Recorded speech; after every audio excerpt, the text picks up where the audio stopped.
All ends here, Roddy, as we're loading into the grand finals to kick it off and end this awesome tournament, the first WCS circuit tournament of the year.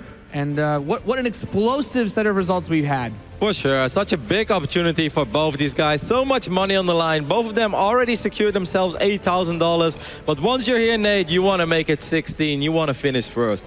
That's right. Neither of these guys said they were too keen on taking second place. Can they do it here? We're loaded in the bottom left. The blue Zerg on fire. He's Acer's Bly.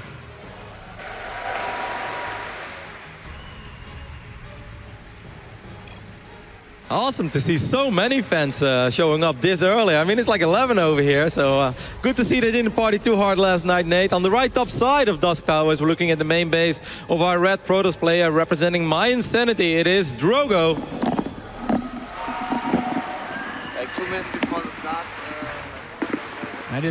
I love seeing matchups like this. Bly with the unpredictability, Drogo with the solid play that you expect out of those top-tier French players, and they've been known for that for the last year or so as they've made their rise up. They've had a phenomenal grassroots push by organizations like O Gaming to keep building up this talent, and we talked about it yesterday. New French player popping up every few months being like, yeah, I can duke it out with the best of them, and here he is in the finals. It's an awesome story for Drogo as well. For sure, and I think it also really helps to have a lot of national competition. It just pushes you forward. You know, in the past, people were often the best player in the country, and they just kind of took it from there. And they didn't mean as much. Yeah, it didn't mean as much. Being the best player in France right now, or France, like that would mean a lot. And you're better than Marine Lord, you're better than Lil About It. That's already a very prestigious title to hold. So all of these guys competing so hard, and you can see it, man. It really pays off. They're having a lot of deep runs in multiple tournaments. And of course, Drogo will want to keep his eyes on everything that Bly is up to in this game. Nothing super crazy. Ooh, the quick Nexus versus the quick 2 hatch. Kind of a small misclick over there by Bly. That's something you often see when players are a little bit nervous. They want to select one drone, they accidentally select 7 or 8 drones. They all go to the right side of the mineral patches. You know, not the biggest deal. He won't really lose more than 30, 40 minerals there. But it is one of those things that can go into your mind. You're like, why am I doing this? Like, I've played 10,000 games in the last few months, and I've never misclicked my drones in the early. You certainly would not want to go on tilt in the first game of the grand finals. There's a lot of StarCraft left to be played out here today, ladies and gentlemen.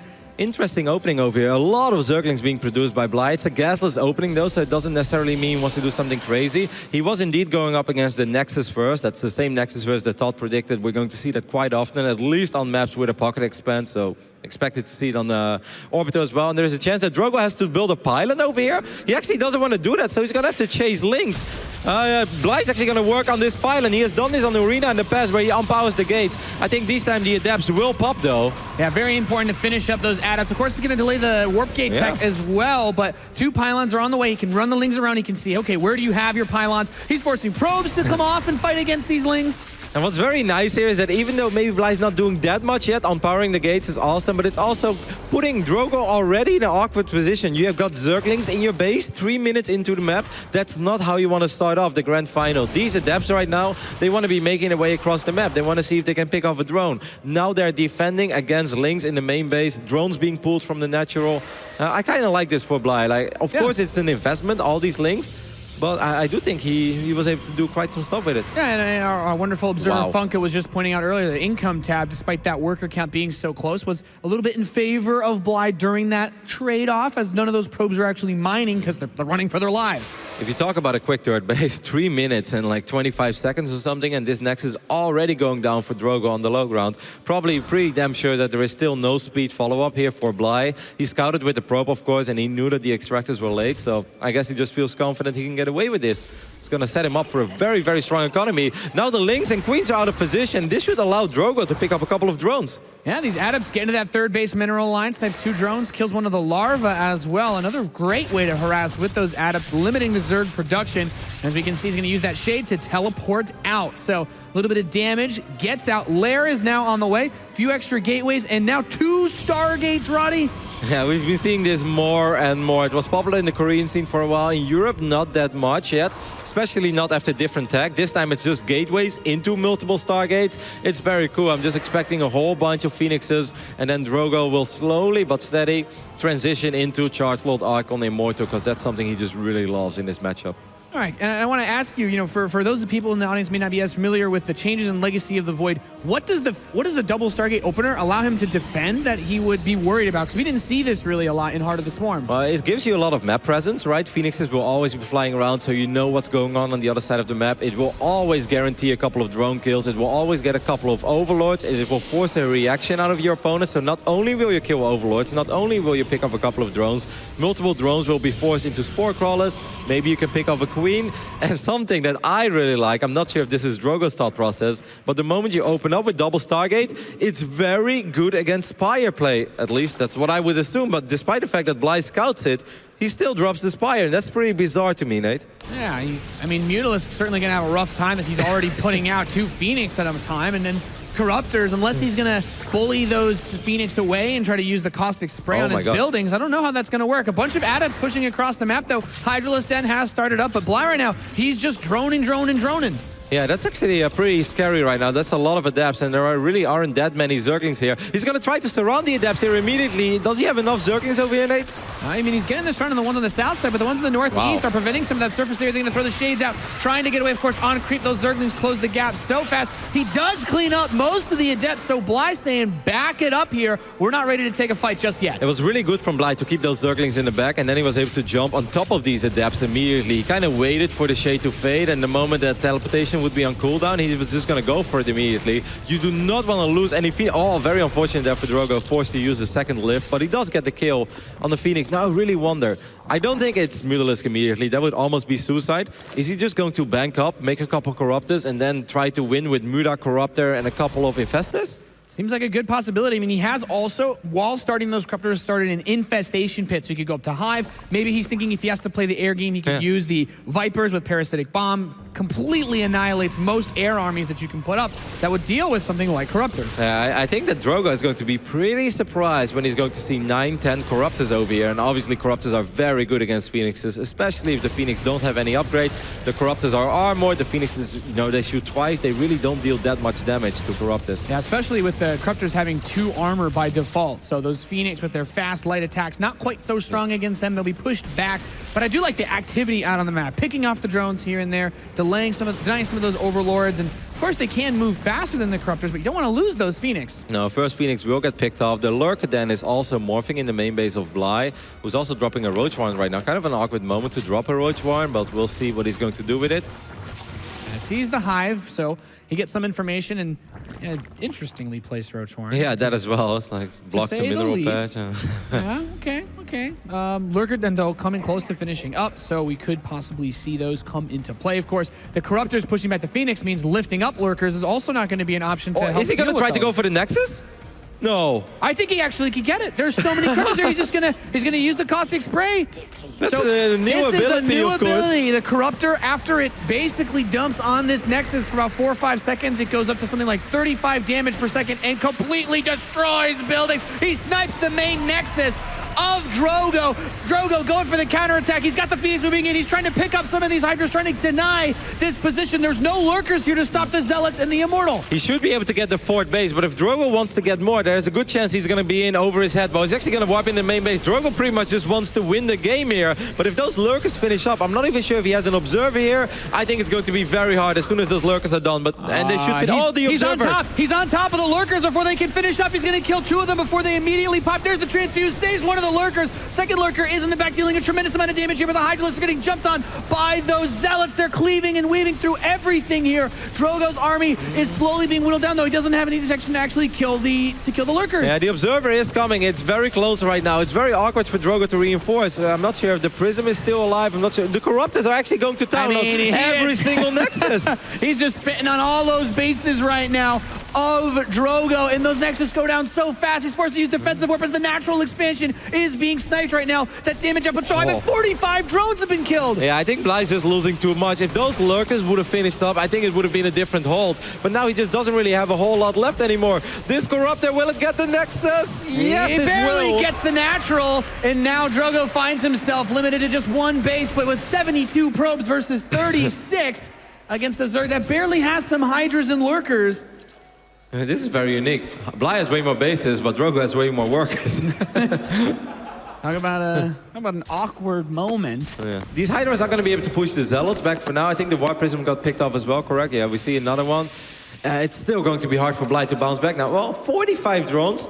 It's not great, but it's still something you can work with. He's racing up, but we also have to keep in mind, in order to do that, he's spending his larva and his resources on those workers. And if Drogo, who's already killed those Corruptors now, resituates these bases and gets on the aggressive, it's going to be really hard for Bly to hold a follow-up attack. Yeah, it wouldn't actually be a horrible choice from Drogo to make a few additional Phoenixes here. Not because he has to worry about Mutalisks, but because Bly is obviously going to make Lurkers. Phoenixes can potentially lift up Lurkers, but they can also pick up the Hydralisks that are going to be they in very... do bonus damage versus those. So. And there won't be too many Hydralisks because Bly has been so incredibly broke because he lost so many drones. Like this one Corruptor at the third base, taking a leak. Stalker's going to ask him kindly to leave.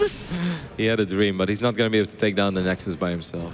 Not alone. And there's the War Prism outside of that gold base, getting ready to hit Bly from two directions. Now, the creep spread is phenomenal. He sees this army coming from a mile away. I love the War Prism, though, because that's going to be so hard. When you know your opponent is broke, he can't potentially have, or he can possibly have units everywhere. So he may have a very strong defense in one position, but the main base is so exposed. The Greater Spire under production is under fire. He doesn't want to move all the Lurkers up, but that's going to be his cue to push in. He has the Spore up front, but there's just too much. Archons powering through these Lurkers, and I think he should be able to pick all this off and get his way to the third base. Yep, I don't think there's anything that Bly can do anymore. He's down 50 supply. He lost all of the Lurkers. Will again end up losing a lot of drones over here, and it seems like Drogo is going to have an excellent start to these grand finals.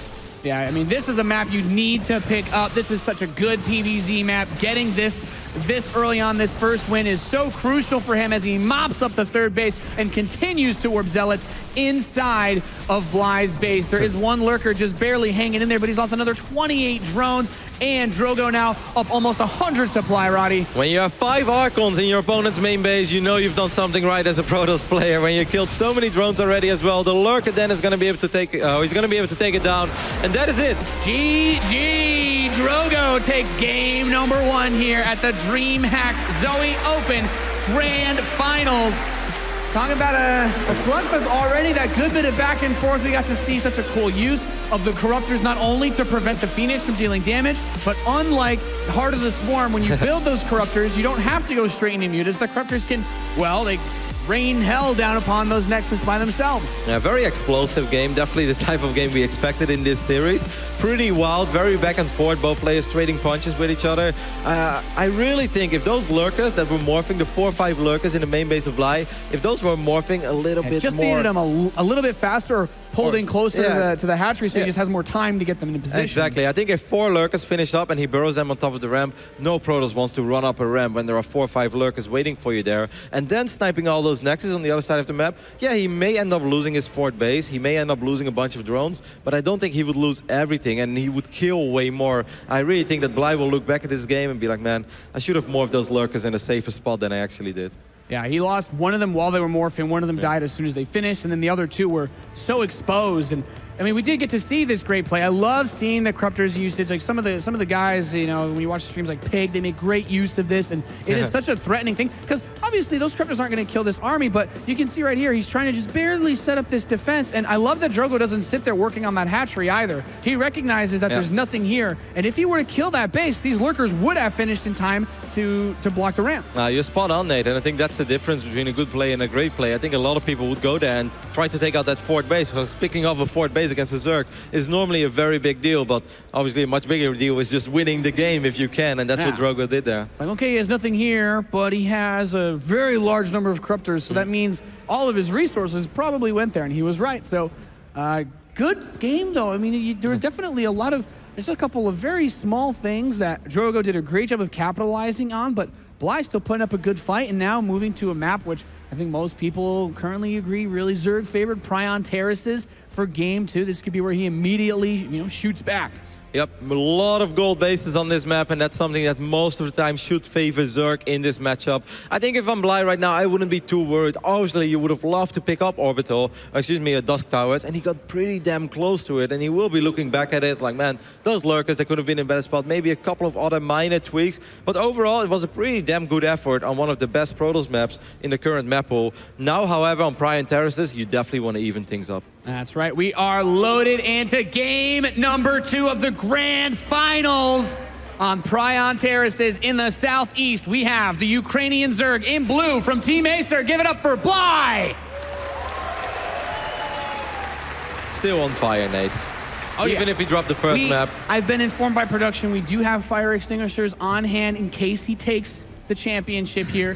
His opponent in the northwest representing France and my insanity. Give it up for Drogo.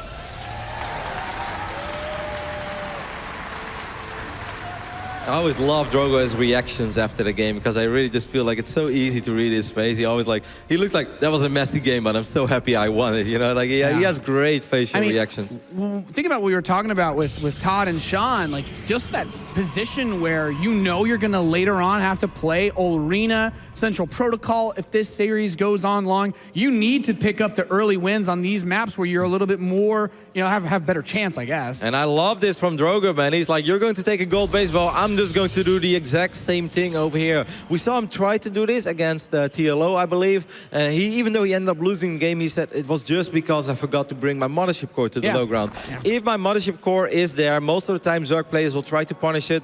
If I photon overcharge my pylons and I hold one time, I win the game. So we'll see what approach Bly will take. Yeah, he distinctly pointed out that he had a gas stolen and his mothership core was busy working on that extractor during that point. So the probe comes in, Drogo sees, okay, you went for fast gold base? Well, so am I. Not really a big deal in this position. But how does he follow this up, Roddy? Do you think it's a big adept play here? Is he going to just try to do something else a little bit weird? I mean, we saw Lilba have a very interesting strategy early this tournament against Nurture on this map, where he opened up with a lot of adepts with the speed upgrade as well from the Twilight console. That could be an option. We also saw Dark Templars being used in that game. But I think knowing Drogo, it's mostly about just putting on a lot of pressure. I wouldn't even be shocked as soon as he's stabilized on his gold base to see a Stargate. That's very cute play. This is really nice, though, because if these adepts are out on the map and trying to put pressure on that gold base, he has nothing pylon here to defend against this. The mothership core, is it even out yet?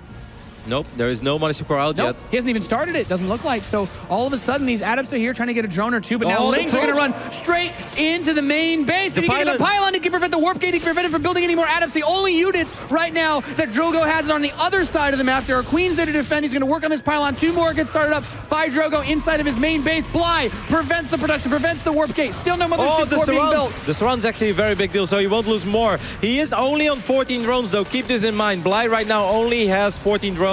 Whatever he's doing here is great, but he needs to do more than he's done so far. That's right. A lot of those probes did evacuate down to the gold base, where they are getting a little bit more efficient mining here. 2 more adepts are on the way. He won't be able to deny those pylons, but he's killing 7, 8 probes. Bly is so good with his rally points, man. He's always avoiding overlords in CVZ, and now he's also avoiding adepts in ZVP. Very smart early game play here by Bly, and he's putting himself in a phenomenal position. He's up in workers now, and he still has so many Zerglings. He's far from done, Nate. And now he's got his Zergling speed. He can run around a little bit more. The pylon's going to try to clean those Zerglings up, but still so many more probes died. He still has the Lings. He's saying, yep, don't you even think about moving your units across the map. 15 probes went down. We're looking at 23 drones right now for our Ukrainian Zerg player against only 12 probes for Drogo. That's smart, Roddy. And look at the evolution chamber. I love this. He's going to focus a lot of his efforts on defending 1 point.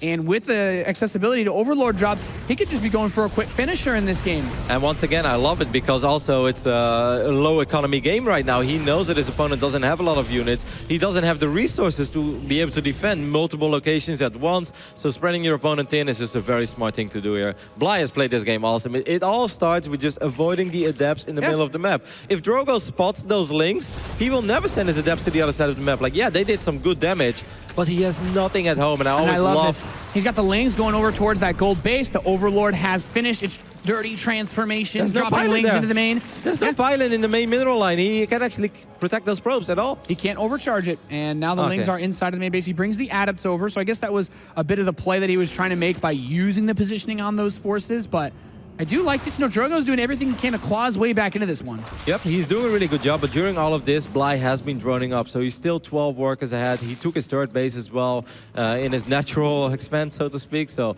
overall, this is still looking very good for Bly. It is important that it doesn't go too greedy, that you don't suddenly die or lose everything against a bunch of adepts. That's why I love to see the Roach Warren already finished up. Yeah, I mean, just think about how open that gold base is, right? If he goes for Roaches, goes for Ravagers, he has a lot of surface area to throw those corrosive vials. Not a lot of area where he could be blocked by, you know, either building positioning or obviously we don't see too many force fields these days. But that Ling Harass just trying to be as annoying as possible. As he gets the surround of the Stalker in the main base, will barely be able to escape the clutches of those Lings. Yeah, Drogo wants to pick off this Overlord, so he doesn't have to worry about it anymore, at least not for now. Bly wants to prevent that, and I think Bly is doing a pretty damn good job of keeping that Overlord alive. Yes, he does lives. escape. And two more Lings still running around in that main base. Twilight Council has started up, but Roaches, Roddy, Roaches are on the way. 14 of them. That's a lot of Roaches. No lay attack just yet, but I think that Bly is just looking at this game. He had Lings in the main base of Drogo all along. He's like, I've seen which tech buildings you have. You're just on gateway units. So if I'm just going to make Roaches over here, I'll be A, more than fine. I'll never die. I'll be able to deal with your adepts and potentially even counterattack, whether he has Roach speed or not.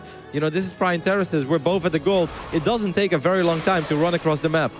So this is a possible threat here. He's throwing those shadows forward. He does need to keep something at home to hold, but I like that he uses that. He pushes a lot of the Roaches back. But the rush distance is so short, though. Look at these Roaches. They're already on the other side of the map. There's one pylon there. Here come the Ravagers. A Dark Shrine starts in the main base, but he's got a long time before that finishes up. Can the pylons hold on against this pressure? If that Dark Shrine was a little bit faster, it would have been incredibly scary, because not a single spore crawl on the map, and no layer means no overseers. But Bly just has so many units over here, so I don't think we'll ever see that Dark Shrine into play unless Drogo makes a miraculous hold. He's taking shots from 3 pylons at a time. Now he's going to push in, trying to break through the adepts. They're getting a tremendous amount of damage in on this, but 3 Ravagers still here. Ling streaming across the map. He's eating up the Protoss army. Drogo is being pushed back into his main base. No more energy in the Mothership Core means no more Photon Overcharge, and the Ravagers continue to push through. Yeah, corrosive bows being used as well. Still, though, Drogo doing a very good job so far in defending, and it actually seems like he has sort of stabilized. I mean, he's still in a rough spot. There's still way more army supply on the map for Bly, but if Drogo keeps buying time with these Photon Overcharges, if he cleans this up, that Dark Shrine, did he spot it? Oh, he did spot it. Okay, very important for Bly. But was he looking there? Very, very important. Has he started a Spore Crawler? We do have one. It's something. Yeah, exactly. As this army does get cleaned up, so...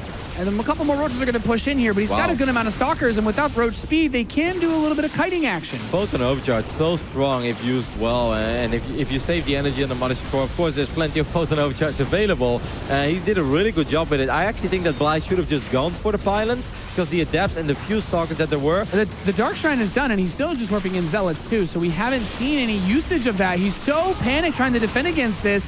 I feel like defensive DTs would also be a very fast way to mop this up. He'll probably warp in 2 right now. I can't imagine him not warping in. He's warping in the Dark Temple. I think he's going to stand it across the map because I think he just wants to do as much economic damage as possible. Now Bly definitely knows as he throws down 2 more Spore Crawlers and picks off a couple of probes. It was a really good effort by Drogo, but I feel that Bly has done enough. Phenomenally played game by both players, hanging on has been Drogo, but now the gold base is running low on resources. He's still getting this non-stop harassment thrown his way, and you said it, Bly, you recognize what's happening. He's got a bunch of Spore Crawlers now. The DT kills some drones, but he's got forces in position to defend and keep this game going. And he's finished his lair. Yep, so he's going to have access to Overseers as well, and that's very important. Might even be able to save his fourth base, but even if he doesn't, he's done a lot of damage, and Drogo, his tech is still very limited. Drogo is trying to go up to 3 bases, though, and he's also having Blink on the way, but I do think that Bly is not done here with piling on the pressure. He wants to attack more and more. Archons are extremely strong in this phase in the game, unless they face overwhelming amount of Roaches, but man, I must say, great effort by Drogo. I mean, he's down, but he's not out yet, even though he's down 48 army supply. He's certainly been bloodied in this game, but I thought he would have crumbled a little while ago. He is doing a great job of hanging in there. I love the setup. He still has those Archons, as you mentioned, which absolutely wreck those Lings. Link drops in the main base. Of course, he could warp in the Overlord, defensive. the one that got away, Roddy. He's back. Of course, he could warp in defensive Dark Templars to deal with this, but it's still frustrating. You don't want to deal with Zerglings in your main base as a Protoss player. And this is a uncomfortable position to be in as a bunch of Ravagers do come up, throws those corrosive vials under the mothership core. It is very nice for Bly that he has multiple Ravagers in his army right now because they actually have pretty damn high DPS. So they'll be able to deal with these Archons a little bit. Surrounds the first Archon immediately, takes out an Adept as well with Corrosive Vial. And he's got the Lings running through the main base, running over to the natural expansion now and kiting with the corrosive vials, pushing these Archons with their low range away as probes continue to die inside of Drogo's base. I love this, but like even if you wipe in one Dark Templar, that doesn't mean you're out of the woods just yet as a Protoss, because the Lings are so much faster than Dark Templars that if they start running away and they'll come back, they'll kill more and more probes. And Drogo has made a really good effort in trying to survive, but I think this is really it. Bly has done it. He's broken the army once again of Drogo. The pylons this time are not going to be enough to stop him from inching his way forward, inching his way closer to taking his first map in this grand final. A few more overcharges do get cast, but Bly continues to push in, continues to attack, looking for victory, looking to settle the score in this matchup, and he will do it. The Stalkers doing everything they can to fight back, but there's just too many Ravagers, too many Roaches, more and more pouring across the map. The defensive DTs, he killed the Overseer. He's actually starting to clean this up. He killed his own Roach there as well with a Corrosive Vial. Mutiny. Oh, he killed the Dark Templar. Sick Corrosive Vial. Who needs Overseers? GG! Bly ties it up 1-1. That's really cool. That's one of those moments where you're just like, okay, I guess I got to pull back, get an Overseer, and then go kill you. But then he's like, nah, man, boom, boom. Style Goodbye, points. DTs. It's all about those style points, Nate. Always right in the world of SC2 in this grand final as Drogo won on Dusk Towers and Bly won on Prion Terraces. The next map is going to be Orbital Shipyard, and that map might even be slightly better for Protoss than Dusk Tower is. And I'm sure that Drogo is looking at Orbital as like, all right, you know, I lost Prion. That could happen, you know, it's a strong map for a lot of Zergs. I really need to win the next one though, because if you're going down 1-2, and you've already played Dusk Towers and Orbital, that's not a nice spot to be in a best of 7 against an excellent Zerg that Bly is and also a crazy Zerg. Especially when you know that Arena is coming up too, which, you know, according to the dark wizardry of StarCraft that we've been made aware of this week, means it's a win for Bly as one of his best maps. So he definitely wants to pick up Orbital Shipyard. This is going to be your last pocket expand map too. So if you don't want to deal as much with the early shenanigans, this is your chance. And I really love, like, we often compliment Bly for being smart early game when he makes an early pull and avoiding overlords, but now he did it with the Adepts. If Drogo spots those first links early on, he will never send his Adepts to the other side of the map. He's going to send them back. He will be able to keep his wipe gates alive. He's not going to lose a bunch of probes. He will not be unpowered. He won't have to, you know, panically throw down 2 or 3 extra pylons. His build order won't be disrupted at all. Just really good early game play by Bly. It's such a minor thing, but avoiding those Adepts early on just set himself up in a great position. Yeah, and we saw when he comes in, he makes these attacks. It's just so nice. The Ravagers, he really utilizes their ability to push these armies back, those low-range Adepts, and he gets up close and personal with them. I still have to commend Drogo for hanging on so long in this map, though. This was a really good phase of the game for Drogo. He just got so much value out of all those photon overcharges that he dropped. Those pylons definitely picked up a nice amount of kills, and he was really starting to stabilize. And you look at the supply, it's like, okay, you know, he's down 30 supply, but that also means one more hold and he's pretty much out of the woods and he will actually be in a good position. But Bly was just relentless with his aggression and was able to snowball after all, or at least secure his lead. Yeah, this is already shaping up to be that final that we were so excited about. It's so great, you know. I'm really just loving what we're seeing here. And close games are awesome. Like it's just intense. Yeah, I know. It's fun not knowing what's going to happen. It's fun seeing all these wild strategies, and it's fun to say that when we get to the finals. We have absolutely no idea who's going to take it. Tied 1 apiece. Ladies and gentlemen, we are loading in to game number 3. Thank you guys so much for tuning in. Hope you're having a phenomenal day. We have a lot more StarCraft on the way. Yep, we are about to go ready to hop into Orbital Shipyard, where, of course, this man, he probably feels the pressure a little bit right now. He looks at this map and is like, all right, this is my territory. My race is supposed to reign supreme here. That doesn't mean it's impossible for Bly to win, not at all. But as a player, as a Protoss player, you look at it as like, this should be mine.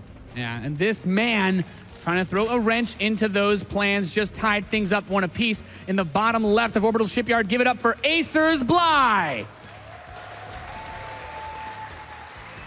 Getting hot in that booth already after that first map win, Nate. Oh, yeah. Surprised we don't see the Sparkles. the fogged up glass there in his player booth. He's of course facing off against the French Protoss in the Northeast. My Insanity's Drogo.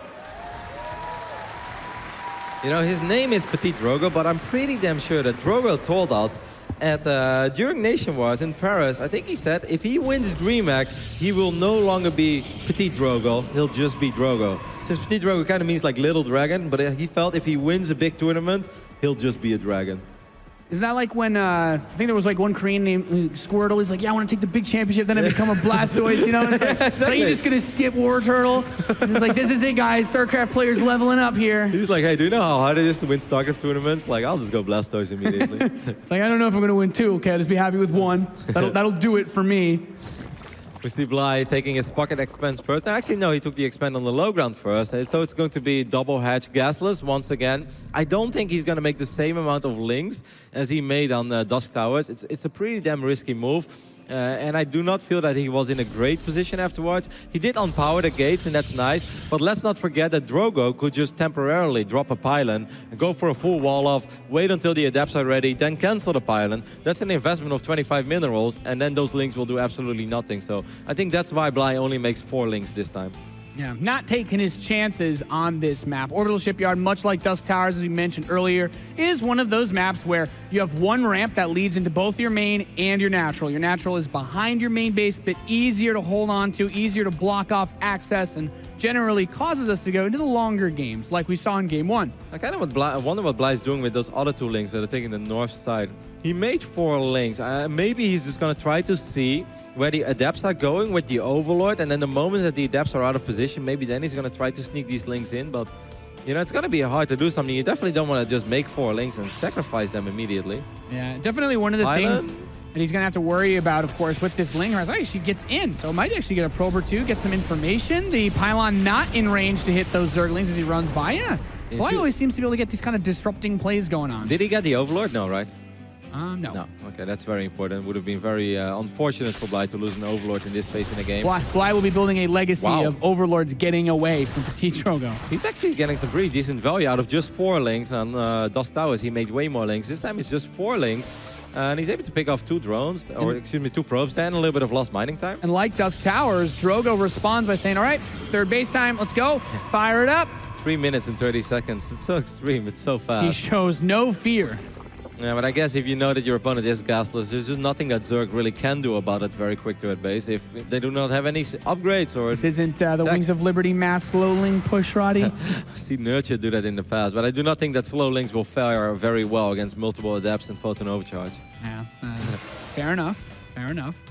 We have the adepts coming in now, trying to get a little bit of information, possibly committing to that main base. There is no speed, but enough links to certainly make it questionable whether he would want to throw those adepts away or not. Lair is coming up, though, and still we haven't seen a big tech commitment by Drogo. Do you think he'll go for the double Stargate like he did in Game 1? I was about to ask you the same. I'm really not sure, but the fact that he's making double sentry here gives me the idea that he won't, because that's 200 gas, and I feel like if you want to... Well, I think they are queued up over there, so double Stargate once again. Drogo just seems to love this. I was talking with him a little bit about this actually, because Lilbot did this multiple times as well, and he's like, yeah, it's so good, man. He's like, the double Stargate is just amazing. It's also because Phoenixes are very weird units, right? You can harass with them in a phenomenal manner, but if you have 1 Stargate, it takes a while to build up that Phoenix count, or you even have to spend your Chrono Boost on it to get a couple Phoenixes out, because 1 Phoenix does nothing other than maybe killing an individual Overlord. You really need 4 or 5 Phoenixes. That's where the Protoss party starts. That's where you can kill Queens. That's where you can kill multiple drones. I really like, especially in Legacy of the Void, just the way that when you deal with early pressure from things like Ravagers and such, like you can actually handle those pretty well with the Phoenix as well. They're quite juicy targets. They don't have all those hit points either. And you have the option to make an Oracle if you play against mass links. You have the option to make a Void Ray if you have to deal with a lot of slow roaches. So overall, I think this is just a very solid build. A very, it's a popular build in Korea as well. And I'm starting to understand more and more why. It just seems to make so much sense. And I really wonder how Bly is going to deal with it. We saw a pretty unique approach with the Corruptors, and I didn't mind it because there were opportunities for Bly. He was in a position where just a couple of small things could have won him that first game. A lot of roaches being produced now. I'm a little bit surprised by that. Unless he's just going to make nothing but roaches and just shove roaches across the map, Phoenixes are good, but there's only so many roaches that Phoenixes can deal with. But once again, it's double target. At the moment, there are 2 Void Rays. Yeah, if he realizes what's happening, but although that's what it comes down to, will he recognize that a big Roach push is coming? Roach speed's very close to finishing. He's starting a Robo Base, starting a Force, starting a Twilight, and more Phoenix. Nothing on the way just yet that will handle this. Drogo needs to spot this immediately. There's no additional tech down for Bly. No Spire. I love this by Bly. Bly's like taking out the rocks. He's like, yeah, standard macro game, nothing to worry about. Until it's like, surprise, here's 35 roaches running across the map. Yeah, that is going to make things really complicated. Burrow going for as well. Burrow, too. Great choice. Okay. Burrow move. Of course, Roaches did get a buff going into Legacy of the Void for how fast they move when Burrow. How many roaches are we currently looking at? Because he's going back to droning right now. It's 23. That's a scary amount of roaches, but I'm not sure if it's enough to break the low ground over here. Multiple pylons going down. Seems like Drogo has a pretty good idea of what's going on. And the Mothership Core has enough energy to overcharge Immortal? something like 8 times now. Wow, he's actually getting an Observer before the Immortal. He's not afraid. And that Phoenix harass moving back across the map. Bunch of Overlords also exposing themselves to this anti-Air Force. But here come the Roaches. There's the Zealots. There's the Adepts. He needs to get the overcharge going. There we go. All the pylons immediately spinning like tops and wrecking this Roach army. That's a lot of DPS out of those 6, 7 pylons. Obviously, not a whole lot of Mothership Core energy left after this wave of Photon Overcharge, but now he's able to queue up an Immortal. He's going to make a second robotics facility as well, and it seems like Photon Overcharge was enough. Phoenix is coming back as well to lift up multiple Roaches. I mean, I still feel like he's trying to trade out here, but the supply is still staying very close. Keep in mind, Bly did get that 4th base during all of this, but these Roaches moving in, trying to snipe the sentries, going for the expensive units, and that Photon Overcharge so instrumental in preventing this from being super damning, and that Fast Observer also allowing him to clean up the Roaches once they burrow. Yeah, I don't think that was working out very well for Bly. The second, I think he just stood a few seconds too long in range of 7 pylons. 7 pylons. You know, if we would have had some disco lights there, that would have been the ultimate Protoss party, man. It's like 7 pylons circling around. The way those pylons were lined up, man, that was the trapezoid of death.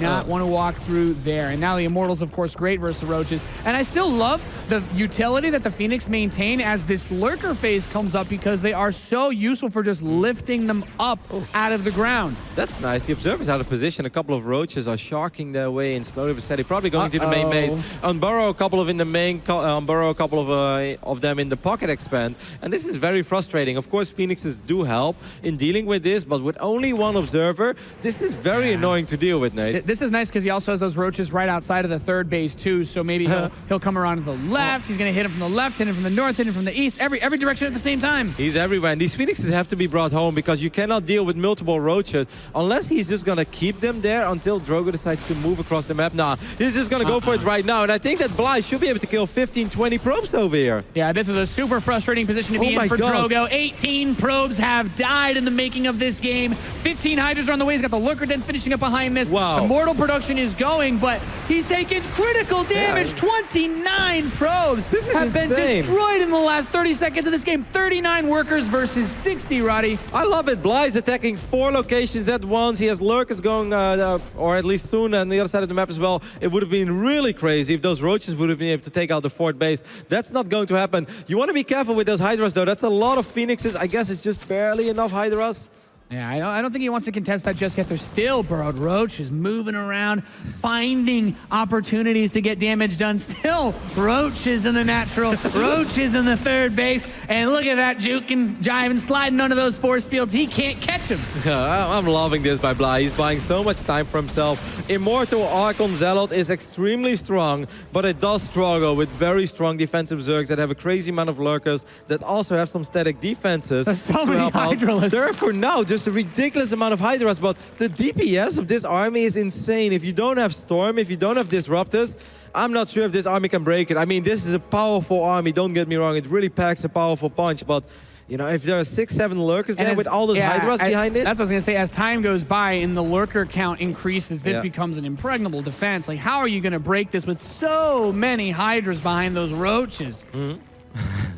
And he's moving up. He's starting to clean up some of the creep tumors. He's getting in position to try to make a move on this 4th base. But he does need a massive army, and there's still roaches in his base. Bly does need a very strong defensive setup, though. I feel like a lot of his units are a little bit clumped up. Maybe this is a decent engagement. I think Drogo's going to go for it here. The Zealots are charging in. The force fields keep the Hydras in place. He's going to drop those corrosive vials to break the force fields, but he's already lost so many of his Hydras. A phenomenal engagement here being taken by Drogo. All of the Immortals still alive. The Phoenix picking up everything else. The Lurkers alone will not be able to stop this army if he continues to push. I do not believe he lost the an observer in position, so... I think he lost the observer, or just didn't bring it. He has 2 observers right now. They're both out of position. That's very unfortunate, because Drogo could have killed the 4th base there. I really think that Bly got over-eager there. Like, yes, he was maxed out, but I really think if he sets himself up in a strong defensive concave, those Zealots, they run or charge straight into their death. Right now, they were standing on top of the units immediately. Bly is getting a little bit ahead of himself there. He was in a good position, but that was not a good fight for him. Yeah, definitely a tough spot to be in. A couple of these roaches are going to get sent across the map to harass as Zealots move in to eliminate their creep tumors. Great creep spread this game by Bly. He's got a highway directly to the 4th base of Drogo. Getting the hive now, too. Very important to note.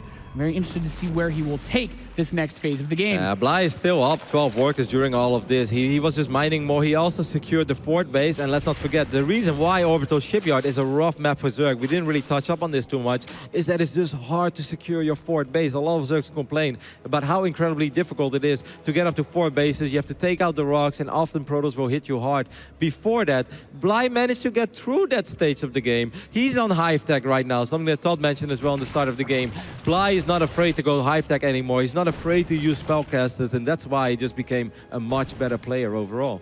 Yep, and he still has these roaches sprinkled throughout Drogo's bases, just being annoying, being a nuisance. And the lurker count has slowly been tipping up. He's getting the Spire. He has the Vipers now consuming for energy. So that means he'll have access to use the Blinding Cloud to force good engagements. He can use Adepts to pick off those Archons or the Immortals or anything else powerful that comes into play too. I'm loving it. More roaches just sharking around in the main base, in the pocket expand over here as well. And this is so incredibly frustrating. Even when it looks like it's not doing critical damage right now, as a Protoss player, you hate this because you want to look on the other side of the map. Oh, the Phoenix! Yeah, exactly. This is why. This is what these roaches are just making possible right now. Okay, this is a lot of burrowed roaches just went through the Protoss meat grinder there. But it's okay. Bly's so rich. He's going to be able to replace them as long as he has larva. He should have larva, right?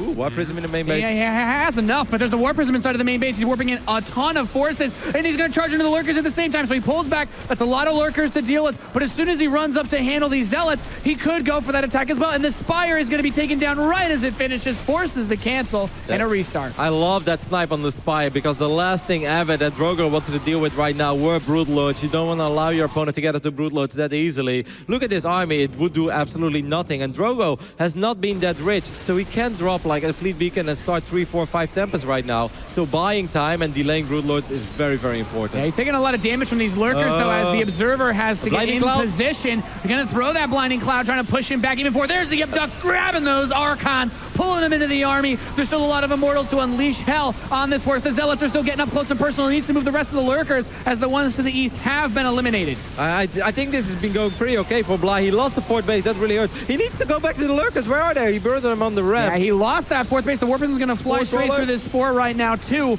But keep in mind, PtitDrogo, he still has his 4th base. So he's got that income. He's going to keep pouring it on and dropping more and more Warp-ins outside of Bly's base. Yeah, I think it looked decent at first for Bly, but then he just lost a whole bunch of Hydralisk and a couple of roaches. It really seemed like he was really counting on this Spire to be a big part of his plan. He's got a massive bank. Is he going to spend his resources now as it finishes? Will it be enough is a better question. That's a smart move there, abducting the Warp Prism, so no reinforcements. He has to be very careful. Don't run up that ramp, because there are a lot of Lurkers waiting for you. These Lurkers can actually shoot from the high ground.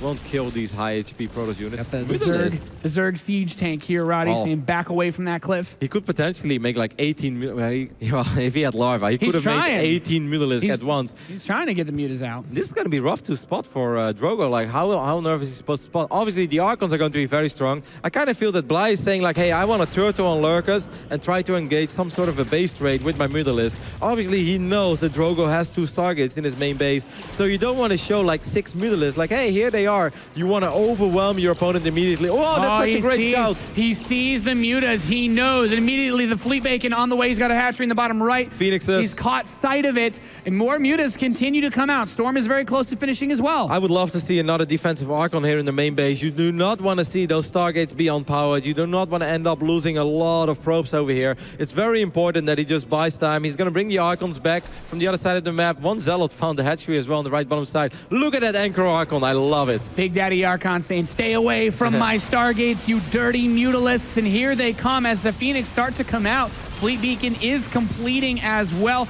Greater Spire close to halfway done now, and immediately the Phoenix range gets started. He cancels it too. There are a lot of storms available on those High Templars, but they're also very expensive. They kind of just stand there exposed. Another Warp Prism, warping in a couple of Zealots in the pocket expand, but it will get picked off by this Spore Crawler, and there are plenty of Hydralisks to deal with this. I don't think that Blind knows about that 5th base of Drogo. Yeah, the very top left, that extra bit of income is super nice for him. The mutas are going to fly into the natural expansion, looking for a way to get some damage done here. Just a single Photon Cannon to defend, but the Phoenix count is climbing. Yep. He hasn't actually done that upgrade on the Fleet Beacon. I don't know if he intentionally canceled that, or if he was just needed the money to start more Phoenix.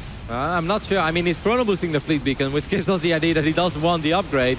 It's kind of hard to get super good trades with Phoenixes if you only have 4 or 5, and there are plenty of Mutalisks, because if the Mutalisks turn around, most of the time they'll get a big volley off. This is really coming down to the wire. You have so many Archons, so many Phoenix, but still those Hydras, those Lurkers, now Ravagers being added into it. You have 35 drones versus 37 probes, and he doesn't know! Yeah, that's what I was worried about. If Bly would know about that base, I think he would start playing it a little bit different. Now the Phoenix count is starting to get pretty damn high. A lot of these Mutalisks taking a crazy amount of damage. Photon Cannon there as well to fall back on. Good micro though there by Bly. You know, turning around and trying to just one-shot a couple of these Phoenixes. Yeah, and I think that attack on that Roach over there, maybe Singleton, okay, maybe there is something over here that I need to take a look at as he continues to push out those Corruptors. But like you said, man, those Archons with this many Phoenix, like the Mutas are not going to be what, I don't know if they can be what wins the game for him. He needs to build up enough of a ground force to actually take all this out. Yep, he needs to forget about the Mutalisk, and he needs to go back into Lurkers. He needs to probably just turtle up. He's trying to take his 4th and his 5th at the same time, but I don't think he will ever have enough units to secure both of them.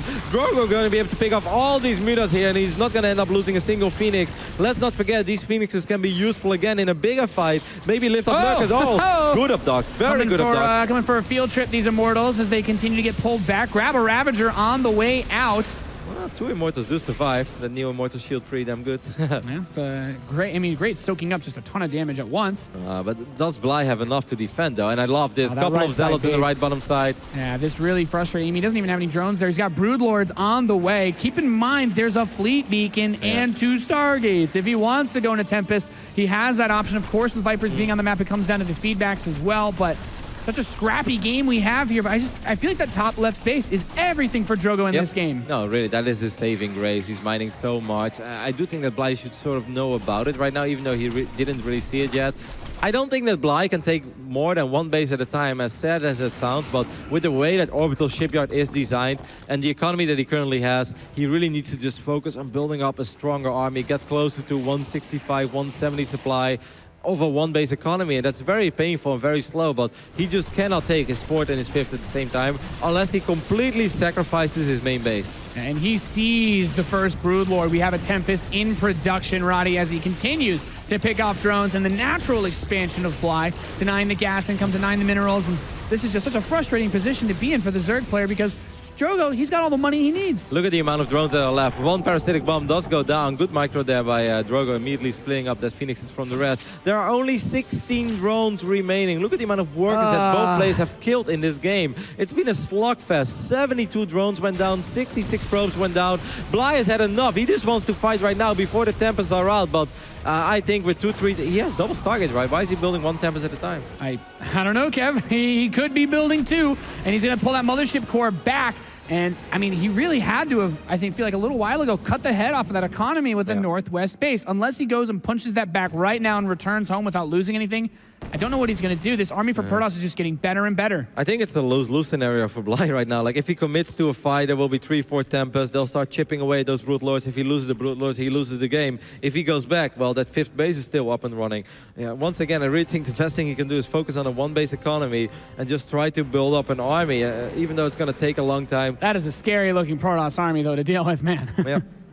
I mean, he's down a 40, 50 army supply. He's down in workers. He's down a base. He's got to take it slow and steady. That's pretty much the only thing. Spore Crawler is very good defensively. Viper's very good defensively. And Lurkers are very good defensively. And Broodlords as well. So I guess the only thing you can do here is defend. Yeah, just got to hang in there as long as possible. But, you know, you said it. The way this map's designed, he moves his army to the right side. Suddenly a big attack from the left becomes almost unstoppable. He has some Lurkers in position. He has some Spore Crawlers, but those Broodlords move pretty slowly. And I think once he sees these Tempests firing away from a distance, there's not really much he can do about those. Yeah, I would love to see maybe an Abduct on the Observer, as silly as that sounds. So at least it's going to keep those Lurkers safe. Yeah, once again, just a frustrating spot for Bly to be in.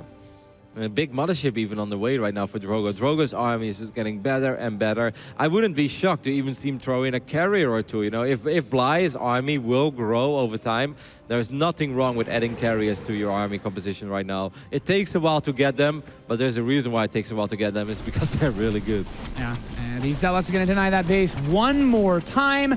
Bly will not be able to save this one. He'll have to either cancel it or lose the money. He does go for the cancel, but that mothership, like you mentioned, it's about to finish up. We have more Archons being added, additional Tempests coming into the field, and we have a Protoss at 183 supply versus Zerg at 114. And these Immortals, man, and they're looking to take down a couple of buildings. They came in like wrecking balls, Nate. Yeah, that Zealot with the dive on that drone, preventing the hatchery from being started as... Here we go. He's going to shotgun those Immortals into the natural expansion, looking for something to pick off, looking for something to snipe. 3 more Vipers on the way. Dark Shrine on the way. I mean, everything's coming up aces here for Drogo. That 22-minute Dark Shrine, you know, it's just because. Like, I'm Protoss. I want to have a Dark Shrine. I'm not in my element if I don't have one. Yeah, I mean, it's never really a bad time to get a Dark Shrine. True. A couple of roaches will get lifted up over here. These Archons will take short work of these roaches. Broodlords are coming over as well, but there are so many Tempests over here. I really don't think there's too much that Bly can do. The Immortal Zealot now inside of the natural expansion. The tech is going to be forfeit if he chooses to stay here and defend his expansions, but he doesn't have any choice. He doesn't have what he needs to actually stop this anymore, and I feel like Drogo's just been building up to this moment for quite some time. He's like, okay, we're going to sit here in this bit of a standoff, but I'm going to kill everything in your main base while you sit here, hoping that I attack into you. Yeah, he'll end up losing the Lurker then, and that really hurts, because that means that even the ground fight can become a very big problem later on if he doesn't have too many Lurkers anymore. This Protoss army looks incredibly scary. I have no idea how that Lurker ended up there. Actually, okay, I guess he just somehow avoided the cannons via the left side. It's doing a little, Wow. A little bit of an overkill perhaps, but he'll take care of that Lurker. You know, that Lurker certainly called in the fleet, to say the least. He's got DTs inside of his main base, so the Hive is being threatened by those Dark Templars. They're going to go for the Greater Spire first, making sure that no more Broodlords come onto the map. He will pick it off in quick fashion. Needs to get an Overseer too. The War Prism is still going to keep warping forces, and Infestation Pit is gone, and I don't know. I'm not sure what he's supposed to do. I think the spawning pool is the only production facility that Bly has left at the moment. So the only units that Bly can make are Zerglings. He's taking some free damage there from those Phoenix. Great pickup on the Viper as well. Those are the biggest units that are going to give you cost-effective trades, especially in this patch of StarCraft. But right. I mean, he's lost all of his tech. He's on 100 supply. I don't know what Bly's supposed to do. I mean, Torzen used to be the spoon Terran, but I think Drogo is being a spoon Protoss over here. He's just slowly but steady killing his opponent, like taking out one building at a time. Even took out the Hive right now, so Bly has 0 options left. He did build the Spire right before the Hive went down, and he's also trying to reproduce the Roach one, but you know, neither of those two buildings are going to produce units that are very good against all these Archons. Phoenixes could lift up the Lurkers over here. And he's going to grab a few of them as he continues to push into this south base. But the mothership is here with those Archons, with those Tempests in the back. And the air strength does not exist for Bly to kill that air army. He's going to try to abduct the mothership, pulls into the spores, pulls it back even further, but the mothership stands strong and dies as the storms rain hell upon Bly's army, and Drogo looking to go up 2 games in this best of 7. I think he's just about done it. It's slowly but steadily working his way through. There's nothing here to contest the Tempest of Drogo. Had to work damn hard for it though, but he's going to be able to secure a 2-1 lead in this grand finals as GG is called. but it wasn't easy, Nate. For this map being as good for Protoss as it is, he had to work very, very hard for it. Yeah, and kudos to Bly. He really hung in there from the very beginning of that game, bringing out massive amounts of aggression, throwing those Brood Roaches every which way, and trying to, cause disruption, create headaches for Drogo. And he just stood strong so well. He didn't lose the 4th base during all that harass, which I felt was really important. And then at the same time, he held on to that 5th phenomenally. Well, I loved it. I really loved the way that Bly played there. Even though it wasn't enough in the end, he made it so difficult for Drogo. Drogo, of course, had a lot of very good plays as well. It's so important. That one hallucinated Phoenix, spotting those Mutalisks, I think if he doesn't see those Mutas on time and he doesn't have Phoenixes at home, this could have become a very ugly game for him. So really good job on the scouting department. Incredibly close to that 3rd one. And I can't help but feel this series started off with a lot of adrenaline from both sides, where it was fast and scrappy games, and even that kind of filtered into game 3 as well. But then eventually they've kind of calmed down, they've sat down, they're playing much longer games now. And I'm sure the rest of the series is going to probably continue this way too, Todd. Yeah, there is a chance. I'm really worried for Bly, though. I said it in the start of that second game on Prime Terraces. I thought that if he loses Prime Terraces, he's going to lose the entire series 4-0 for sure. And now on this map, it looked like he was doing good up until he took this massively bad engagement. He was not supposed to move out and fight like this. He was supposed to kite as much as he can against this army, have the lurkers do as much damage as possible. Ideally, have a couple sports as well help with the fight, or even wait. Like there was 0 upgrades here for the Zerg, by the way. He didn't have +1 missile. Protoss was on +1 already, so this was one of the worst fights that I think he could ever take, and he took it, and I think it cost him the game. Yeah, it seemed like he was in a really good spot after all the workers he killed, but I mean, this series, though, it's quite living up to the excitement, whereas Bly's really throwing that fire PtitDrogo's way, and it's just about how cool he can stay. He stop, drop, and roll in time as things get insane. I can't help but feel that the last, you can say, 10 minutes of that game there, Drogo was in a very, very comfortable lead for the majority of it. And the way that this series plays out with such an aggressive player, and as you said, keeping calm and collected against Bly, that 10 minutes there of just being able to play your own game, not be worried at all, is going to be very, very confident filling for Drogo for the rest of the series. For sure, it's a very nice spot to be in. Like any competitive player will tell you that when you know that you're winning the game, and then suddenly it feels like you're playing really good as well. Like Warp Prism here, Storm's there, like Tempest shooting from afar. Like get the highlight reel ready. Yeah, exactly. Picking up a hatchery. I'm recalling to the other side of the map. I'm a man on fire, baby. You're not on fire. I'm on fire. That's kind of how that feels. So it definitely does allow Drogo to be in the zone. And there's the other side of that too, where for the last 10 minutes, Bly was up against it, trying his heart out to find a way back into it, and it is draining to play like that. An uphill battle for sure, and almost an unfair fight. Like once again, you're playing the grand finals of Dreamhack. You don't want to tap out early.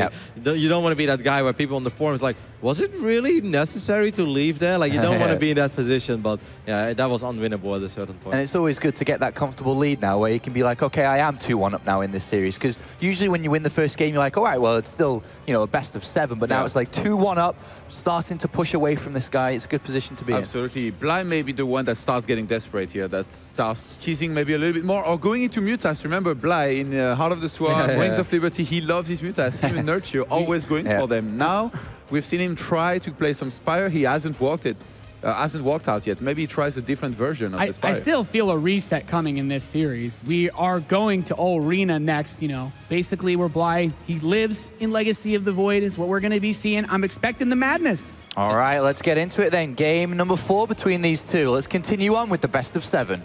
Thank you very much, boys. It is time. We are loaded in to Arena for game number 4 of the grand finals here at the Dreamhack Zoe Open in Leipzig. Spawning in the bottom left position as the blue Zerg, the man on fire. Can he even things up? He's Acer's Bly.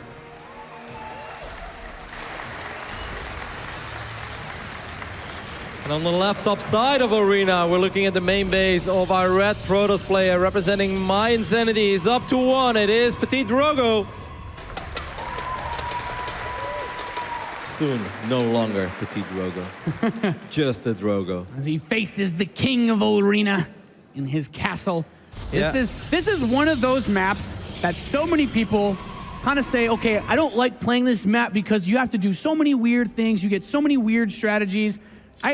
it's kind of like a love and hate. You can't do what you normally do on this map. You have that super narrow pathway that's shorter than Steps of War, and then if you want to do anything else, you got to go a super long way around. No, absolutely, and we already see that, Nate. I mean, Drogo's opening up with the double gate over here, and yeah, he did that before, but then it was Nexus first, very economic opening into double gate. Right now, it's all about the aggression.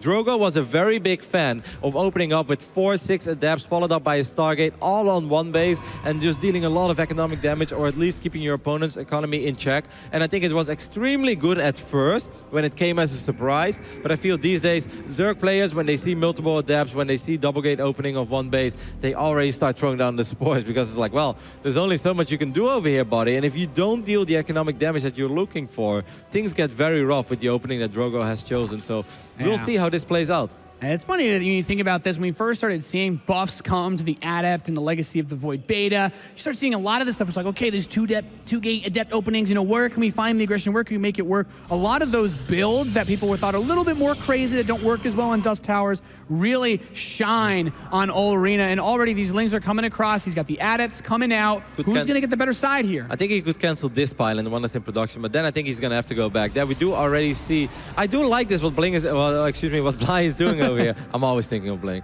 What Bly is doing over here is like he's setting a couple of links to the right side, forcing the Adepts to stay here at first, because the Adepts, they want to make their way across the map. They want to deal a little bit of economic damage, but these links force the Adepts to stay on this side of the map.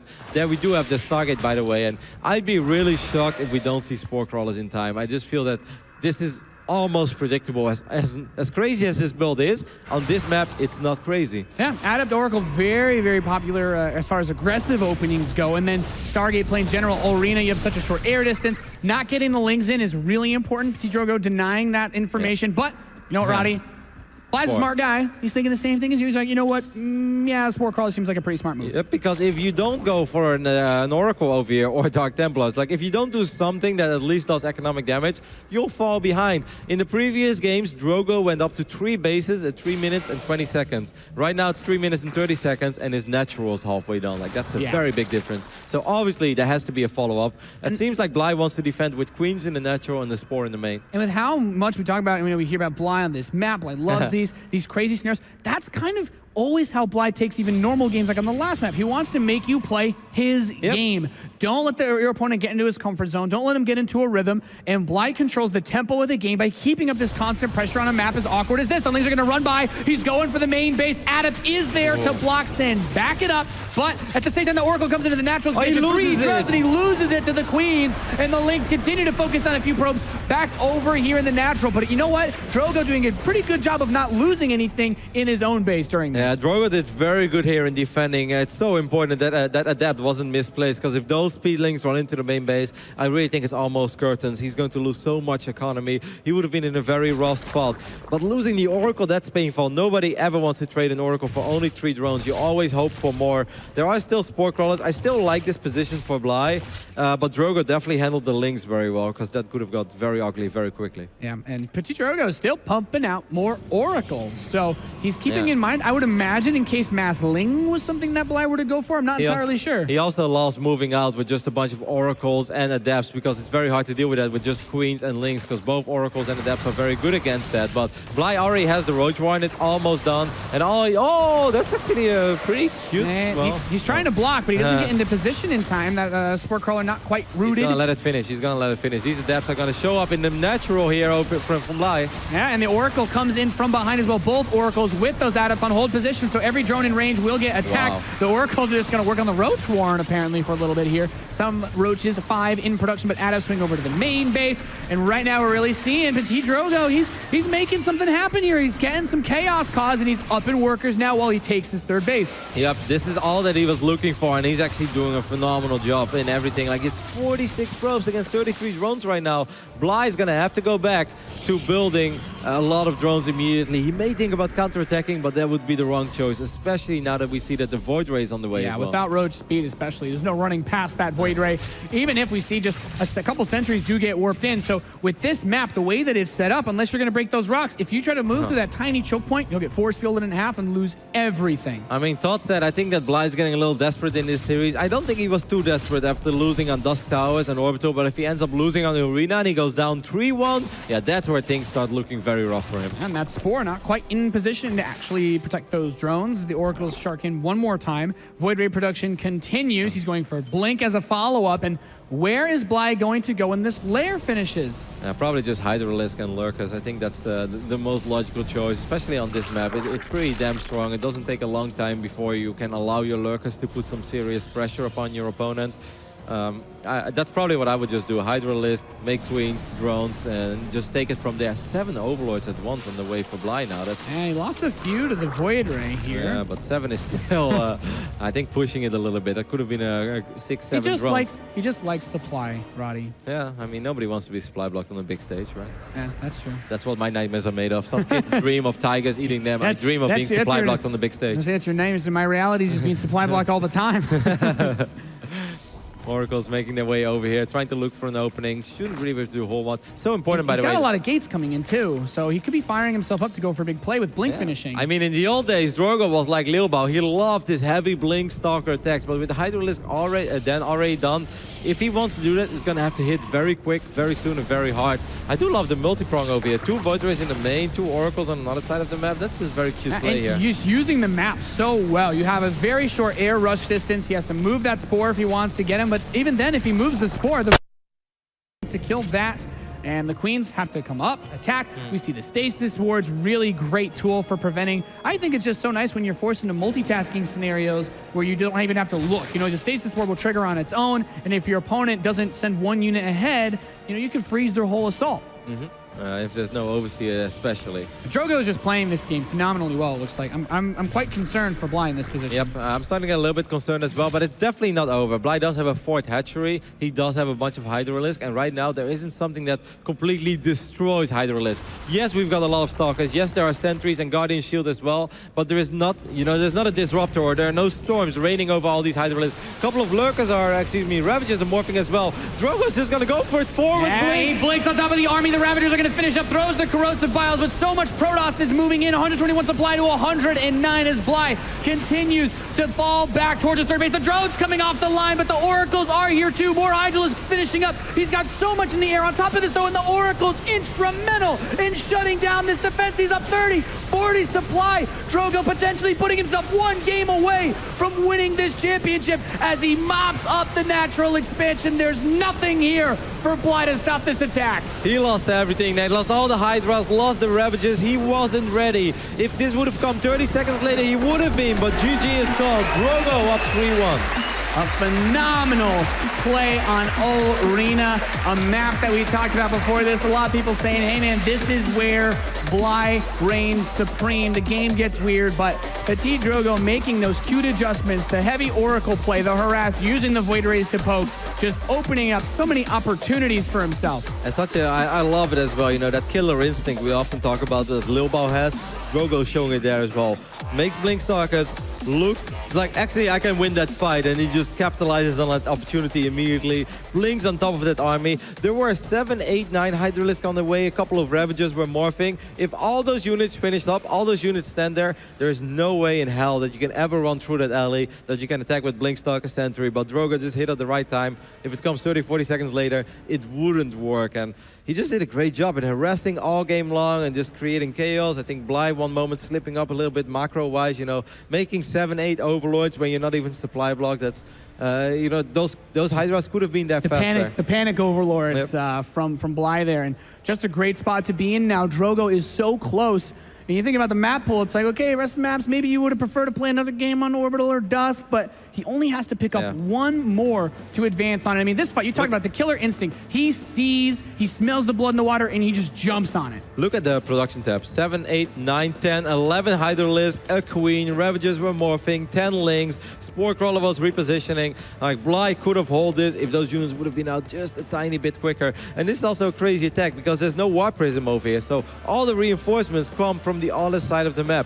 Very risky to make a blink like that, but Drogo being smart and experienced enough to realize that he had enough units there and that he could just win the game. Yeah, absolutely phenomenal play here out of Drogo. And like we said, going up 3-1. What an intense series it's been so far, Kev. Yeah, and it's not over yet. If you're a big Zerg fan, if you're a big Bly fan, don't be too worried, because the maps from this point on are pretty damn solid for Bly. That's, you know, once again, we saw it on the arena. That doesn't mean anything. It doesn't mean that he's going to win them, but it does help. And I'm sure that Bly still believes, you know, not every day will he be playing a grand final. There's no way he's going to keep his head down. He's like, okay, 3-1, it's almost over. No, it's not over. That's not Bly. No, it starts on the Runes of Serras, and that's an interesting map. Like, position-wise, it really determines so much on how this map plays out, you know, horizontal, vertical, cross map. It's just, it creates a lot of very crazy scenarios. Yeah, still a lot of things that could come up here from Bly as we continue the grand finals. We're gonna give the players a short break before we move into the next map. We'll be right back after this commercial break.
G2A.com, the best video game store ever!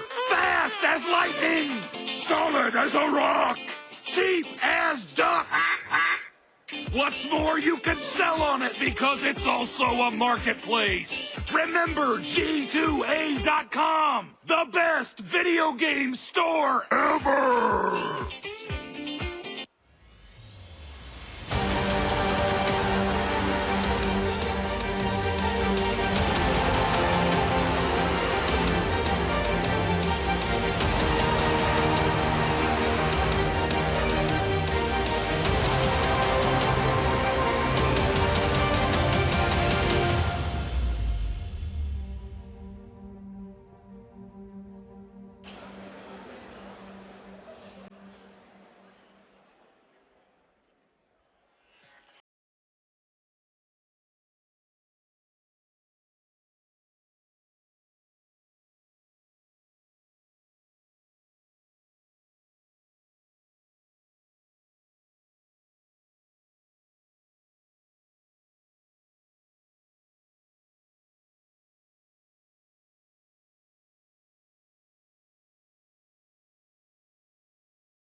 Now we open here live in Leipzig.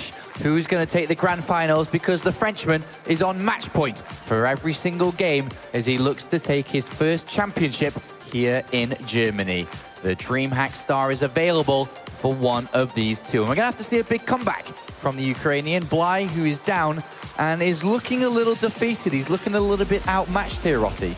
I don't think he looked outmatched. I think the games have been very close, but I do think there have been missed opportunities, and obviously that's going to show on a player's face. Like, it's not that he's been being outplayed ridiculously hard in every single game. It's just like you look back at the games, like game 1, what if those lurkers were more back further, you know? Like game 3, like maybe I shouldn't have ran into a bunch of Chartwells and Archons and Immortals. Like Todd said, maybe I should have spread out my army a little bit better and then go when I have more lurkers. And now that final game, things started off well. I really think where it spiraled out of control is that big link counter that he tried to do, where he lost all the links, didn't really kill anything. He didn't take damage of the Oracle, that's fine, but this did allow Drogo to do a follow-up attack with Oracles in the depths that then secured Drogo's lead in that game. I mean, we could take a look at some of the bigger moments throughout the last couple of games here. We've got moments from game 1, 2, 3, and 4 to show you guys at home if you just tune in for the first time as we get ready for the next game. Players almost ready. Here was one of the big ones, Nathanius, where we saw Corruptors killing Nexus all over the place.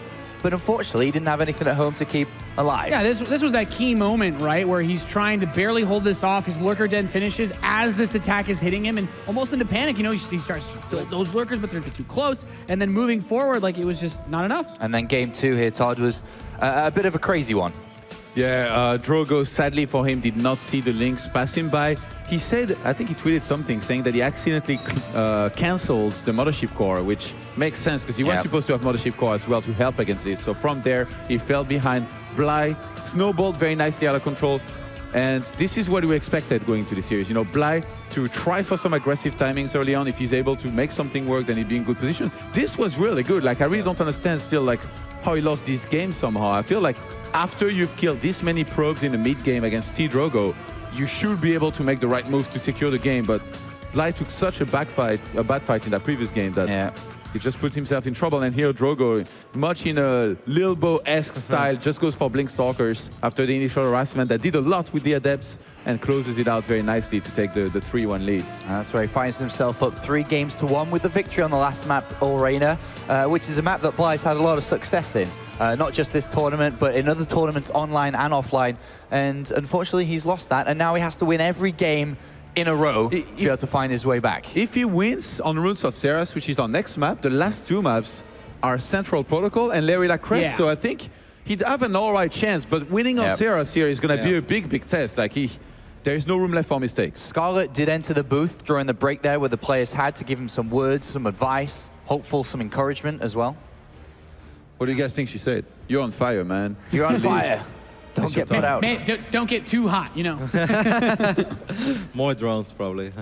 It's interesting to think about because, if like you said, if he wins this game, it goes to Central Protocol, which he already said yesterday is an auto win. So very curious. This is a big opportunity, and I think all these maps are going to be a much better as far as playing out those games because this map, Runes of Ceres, is really good for his drop style too. All right, well, a lot of pressure on the shoulders of the Ukrainian as Drogo now 1 game away from another championship for Team France. Can he get his first win here? Let's go into game number 5 to see which way this is going to go.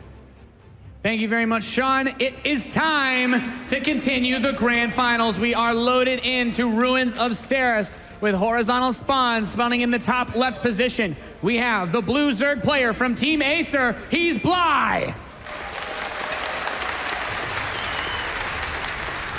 Has to win 3 maps in a row to secure this title. This man needs to just win. He right here, right now, in the Northeast, the red Protoss from My Insanity. Give it up for PtitDrogo!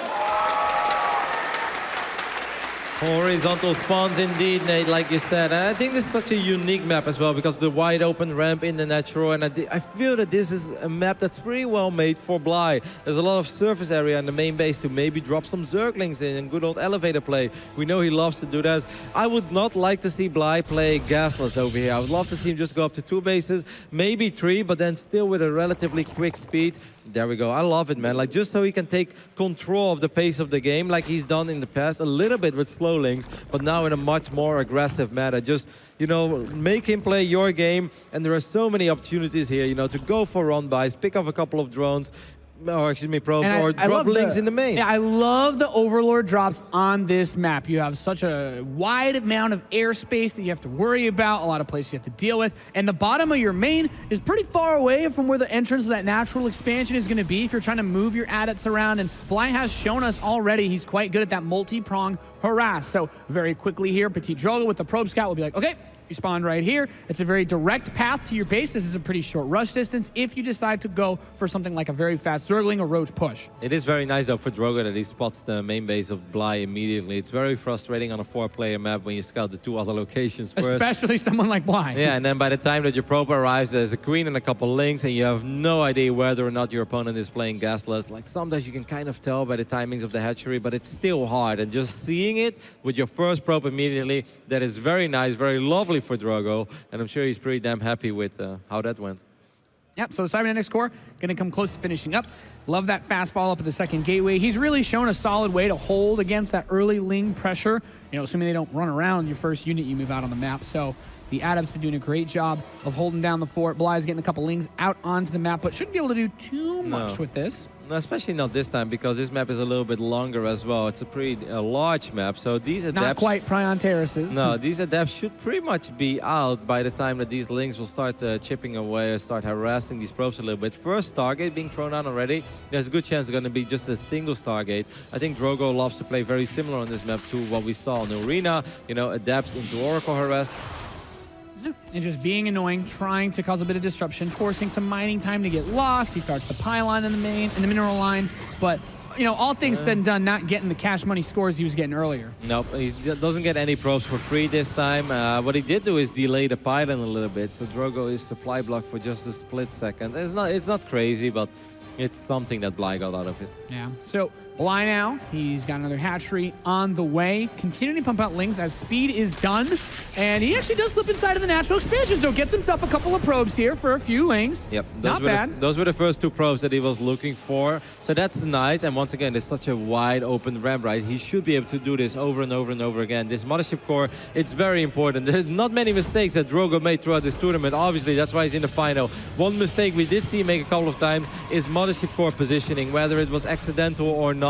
You know, he has to be very careful here. The Mothership Core has to be on the right spot all the time. And then we do see the Evo Chamber go down as well, Nate. Yeah, that's what I was waiting for, to go for those drops, because right now we're getting into that phase where Bly is just, he's throwing the Lings here, he's throwing the Lings there, he's trying to disrupt him, get in his face, keep him distracted, and this Overlord now that's morphing, you know, he sees those Lings, he's got to be thinking to himself, what are my opponent's options? Sport Crawlers are hella late though, Nate. Just now they are morphing in, and I'm not sure if there are too many queens, so I think this Oracle should be able to have a field day over here. Don't go for the 3rd base, don't fight this queen, just go either for the main or the natural. He starts the pylon in the bottom left of his main right as that Overlord gets there, and here comes the Oracle into the main base mineral line, focusing down those drones. The queen doing everything they can to buy time. Only 3 drones do get picked up, and the Lings are in the main base. There's no pylon by the main base mineral line, so the Lings are going to get some damage. So they get these probes, and he kills the Oracle at the same time. The Adepts and the probes chasing it now. He's going to run into the natural expansion. Mothership Core is in position to defend. but he's got attacks hitting him from all over his main and natural. Yeah, so far he's doing a really good job in putting the adepts in the right position. Bly has to be very careful. Don't want to end up losing all these links. It's a pretty big investment. But he is up economically. Hold position in the being mineral used as line, well. killing those probes. 6 picked off already. And those adepts, they do clean up house, but he defended the Oracle without taking tremendous damage. He killed the Oracle. Yeah. Now comes, can he hold the counterattack if he decides to send those adepts across the map again? I think he will. I think he learned from Arena where he also tried to do something similar to this. Actually, he did less damage than he did this time, but he just didn't have enough at home to deal with these adepts. The Overlord is going to see it. Though. Yeah, the Roach one is late, but still, he has a lot of queens. He has spore crawlers as well.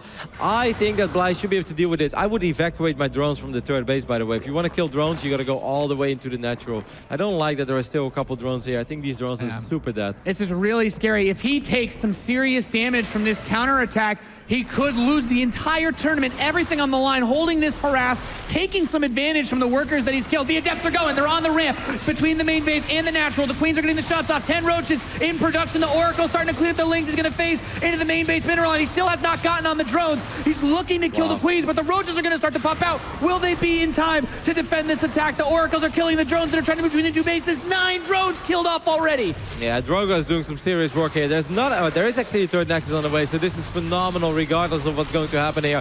The Oracle, such smart positioning, always outside of range of these queens, and that allows these adepts to just kill all these links, and sometimes a queen that's exposed as well. Drogo is just doing this so good. He's picking up more drones. Those Oracles, MVP of this game, helping to kill the roaches, killing so many drones, and still, just like that earlier game, he lost the first Oracle, and he makes the second and third ones, you know, the key to success. What is very important here is that we do have a lot of roaches out on the map, but there's going to be a safety void ray. It would have been so good for Bly if he would have just been able to have a couple of links here, maybe like try to pick up the probe that was sent out to drop that Nexus. The fact that Drogo has the Nexus is the biggest victory. The economic lead that he built for himself is nice, but queens with injects and, you know, all the larvae that Bly has available, he was able to survive. He's able to bounce back, but the fact that Drogo right now is sitting comfortably at 3 bases, that is his biggest victory. The only other thing, though, that speaks for Bly right now is that there's not really a super strong or fast transition. Like, is it going to be Blink Stalkers again? I almost think so. Yeah, Twilight Council is only just now finishing, so you're right. We had a little bit of time before Blink is ready. And with the third base economy, maybe that's what he's going to ramp himself up for. He could start that Blink, throw it on a bunch of gateways as this third base gets closer to being saturated. Wow, okay, but no. Charge, is he getting ready to already make a move versus Lurkers? I mean, that's I don't know. it's kind of weird because he made so many Stalkers already, right? So I'm a little bit surprised by that. We'll see. He's going to try to do more damage, try to see if he can pick up a few more queens. There's, of course, a Void Ray in the mix as well. These roaches are not in a good position, Nate. Yeah, I mean, he's getting a lot of work done here, but there's no pylon, no War Prism. He can't reinforce this very easily, and he's going to be pushed back. The Mothership Core is here to take a recall if he needs it. He is bleeding out quite a few of his units, though. The Sentry in the front getting picked off, and like you said, those Stalkers don't have Blink. He's just relying on the Void Rays to help chow down on that. I mean, he is, of course, getting ready to transition into Archons eventually, Immortals, and Charge Slots, but still, he lost a lot of Adepts and Stalkers there, and wasn't really able to do a whole lot with it. There's the Templar Archives, and there's a lot more gates. Yeah, Bly desperately needs to take more Extractors, by the way. I'm not sure if he has all of them now. Yeah, he's starting 4 right now. Yeah, okay, well, that's it's a little bit late because he's banking a lot of minerals already, and he just has no gas. If Drogo makes another quick follow-up attack with like 12 Zealots and a bunch of Archons, there's a good chance that Bly actually does not have enough units to stop it. Very tense moment here as Drogo powers up for what could be a push to take the championship, to take that Dreamhack star. 7 gateways coming in. Charge is finished. The Oracle is looking to see what there is, but there's not a lot. I would almost say it's good news for Bly that the Force is going down, because that gives me the idea that maybe Drogo doesn't want to go too crazy. The Oracle gets picked off. That's very nice. No revelation anymore. So that is good. It's going to make it a little harder for Drogo to give him the right idea of what's actually supposed to happen now. Like, should he go for attack? Should he commit?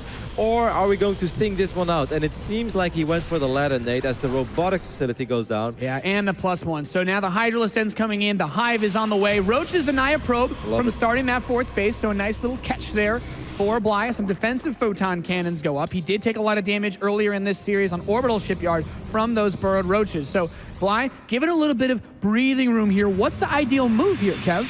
I mean, he's just gonna basically what he was doing on Orbital, but this time not take the worst fight ever, as Todd called it. You know, don't let Zealots stand right on top of your Hydras before the actual fighting happens. don't fight maybe without a single lurker, or don't fight without upgrades at least. And I think if he's just going to make a bunch of roaches, Hydras, he already has +2 missile attacks on the way, so that's a lot better. If he gets lurkers, maybe eventually Broodlords. It depends a little bit, right? Because lurker, roach, Hydra against Charge Lord, Immortal Archon is very weird. Sometimes it's a decisive Protoss victory, and sometimes it's a decisive Zerg victory. It really all comes down to positioning and engagement. Yeah, the lurkers being able to use that line damage to hit the whole Protoss army at once is probably the most important thing when you're trying to take those fights, because those big Archons are going to push you around. The Zealots are going to close the distance very quickly. So it really comes down, like you said, to the positioning of the army. He needs to be aware of where Drogo's forces are. A couple of these Void Rays out on their own. Hydras get a free pickoff, but Drogo starting to step up and start to fight this army. He does have a very big force here. Drogo has to be careful that he doesn't overcommit. He doesn't do Demolition Core here, so that's very nice. Just cleaning up a little bit of creep. There's nothing wrong with that. But like Johan mentioned as well, when you have Roach Hydra against this army composition, you want to stutter step a little bit. You want to run away. And that's something that Bly was trying to do there. So it's good to see that Drogo didn't overcommit. Yeah, and he's still got those roaches trying to run around and be annoying, be a nuisance as more and more Templar get warped in. A second robotics facility comes in. The Spire starts, but we have Vipers on the map too. So another tool with either Blinding Cloud or Abduct to try to pick off those expensive, sweet units. And a Warp Prism could drop a couple of those Zealots. I actually think a Dark Shrine in this space in the game would be very good. Like, Drogo definitely has money for it. And since it's such a large map, it's really hard to have detection everywhere, especially worry about when you're attacking as well. Could be there, Dark Templar could be securing a base or something like that. So I think that would be a good addition for Drogo, but I guess right now he's just focused on getting more Immortals and more Archons and just spamming Zealots, I guess, in the main base. Yeah, he's got Zealots watching both of these bases, going to try to deny this hatchery, and he shall.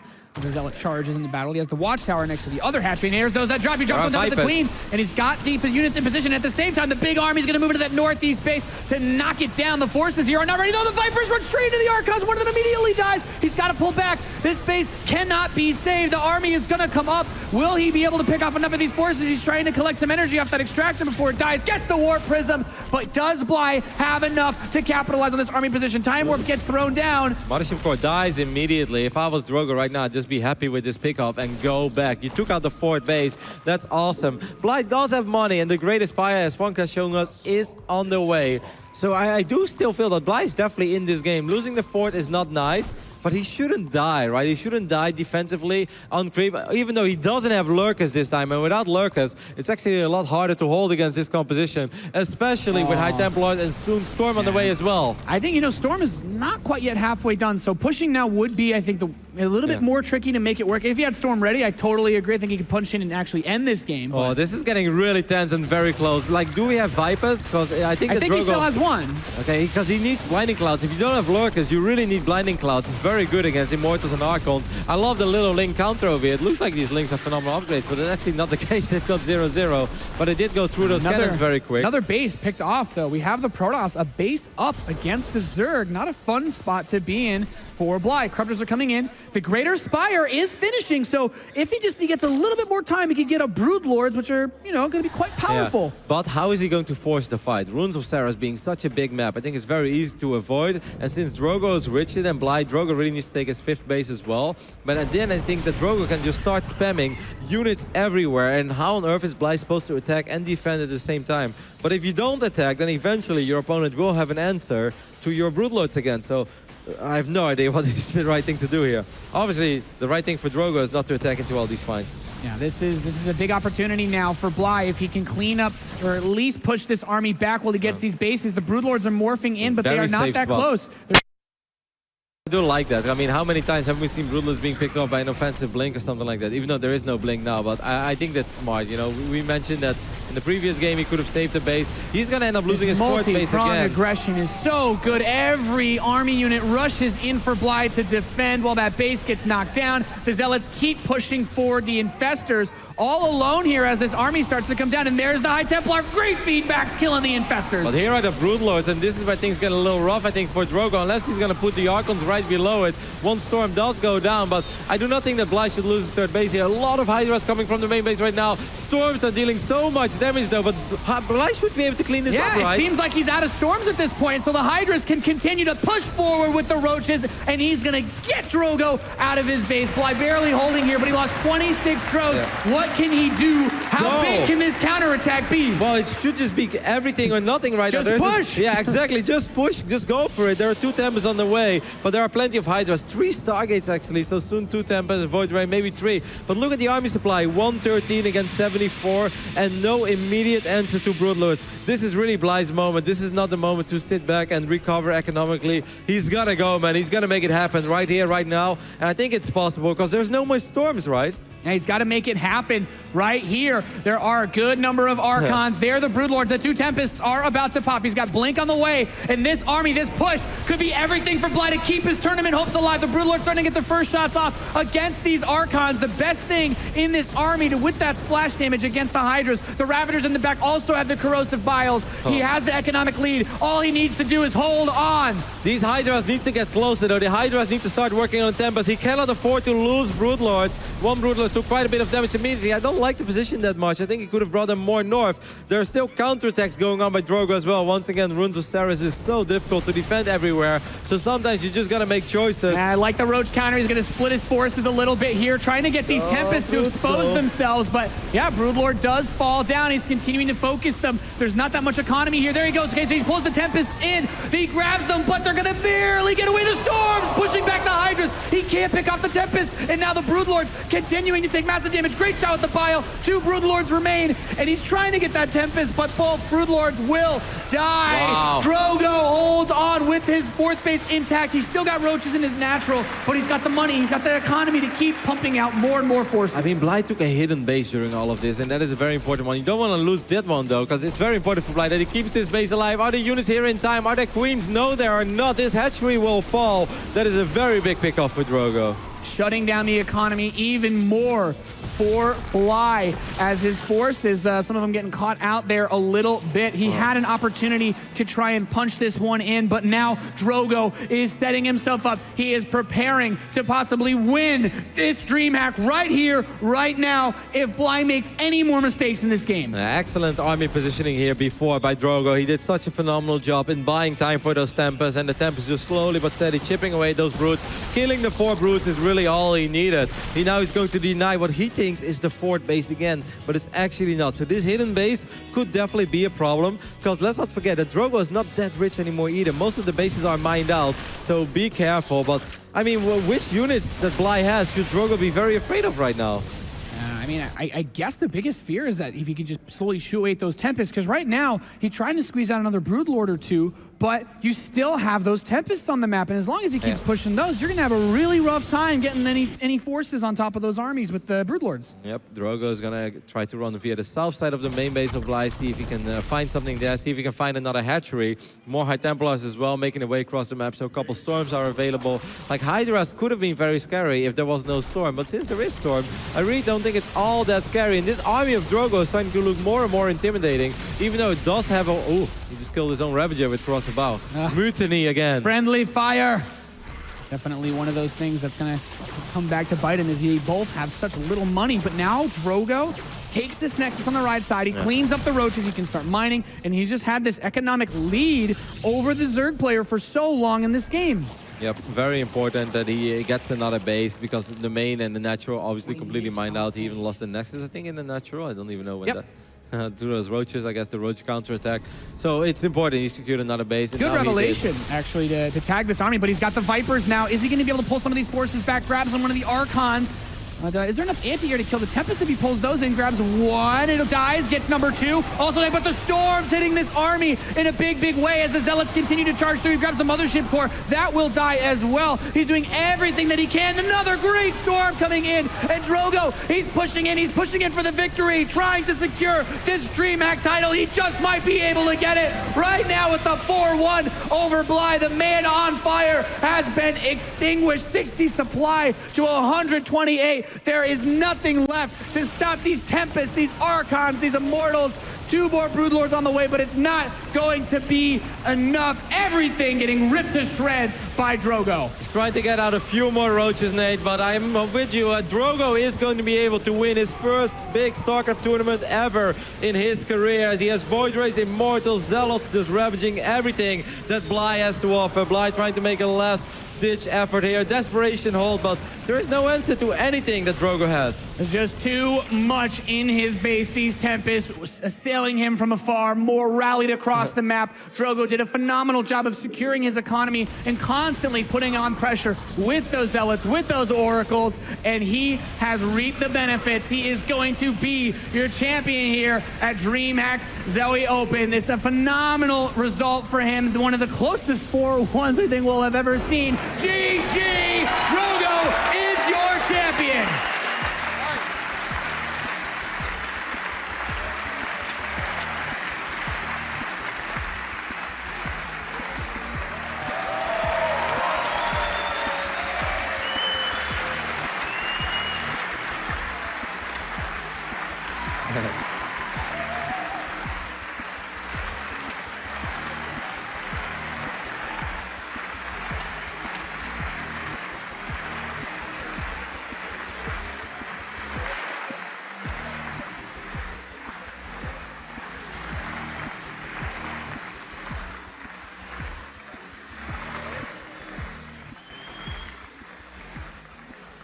Drogo, yesterday when I spoke with you, you said that you could not believe that you were already in the finals, that it wasn't hitting you. But I hope it's hitting you now, because you are a StarCraft II champion. You just pocketed $16,000, 1,000 WCS points. All that hard effort is now paying off. What is going through your head?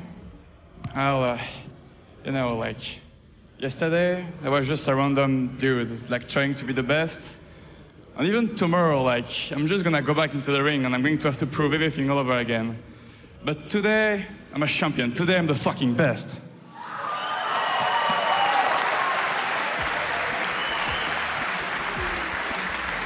You know, it's funny because you were on the train coming here to Leipzig, Germany, and I remember you tweeted, oh, it's time to head to Dreamhack where I'm going to lose to some Zerg.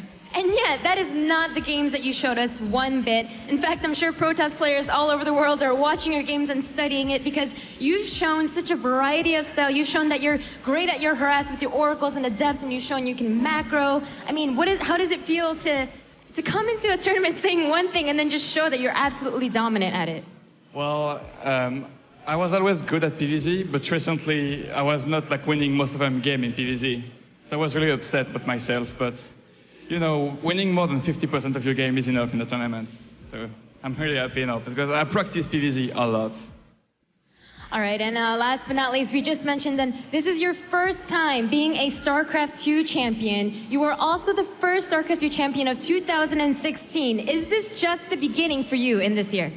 Yeah, like 2016 is my year, pretty much. All right, fair enough. And one last word for all the fans that have been cheering for you here, as well as everyone watching online. Well, thank you to everyone that believe in me. And I don't know, like for the French who are out there, Wale, bisous poulet. And for the non-French people, thank you very much for being here. Like for seeing this crowd like this, I've never played in front of such a huge crowd cheering for me after every win. It's so great to play for you guys. Thank you. And now, Drogo, last but not least, there is a Dreamhack tradition that I'm sure you're very well aware of. We have a champagne bottle that will be brought up by none other than Advizi, the project manager at Dreamhack. So this is your final boss.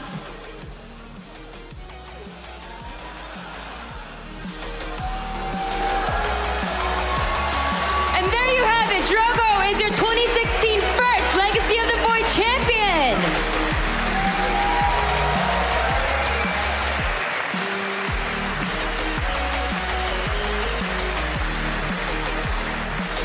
A start of a new era in StarCraft II. Drogo is the first champion in Dreamhack and the WCS of 2016 He knows how to give an interview. He kind of knows how to spray the champagne. Yeah, that was Korean. But he knows how to play champagne StarCraft. A very successful tournament for him.